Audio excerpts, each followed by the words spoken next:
মর্যাদা দিল, লিখে দিয়ে এলো 2 তারিখে 1টা থেকে 3টে সভা হবে, লিখে নিয়ে রিজেক্ট করলো।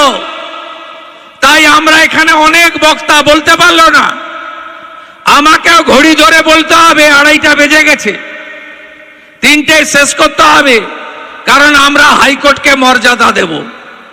মর্যাদা এই কারণে আমি দেব, বিশেষ করে 104 বার রাজ্যের প্রধান বিরোধী দলের নেতাকে হাইকোর্ট থেকে অনুমতি নিয়ে কর্মসূচি করতে হয়েছে।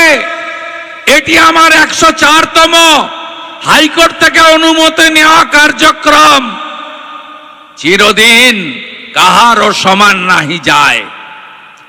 এপ্রিল মাসের পরে তৃণমূল বিরোধী দলে যাবে, সেই দিন হিসাব হবে।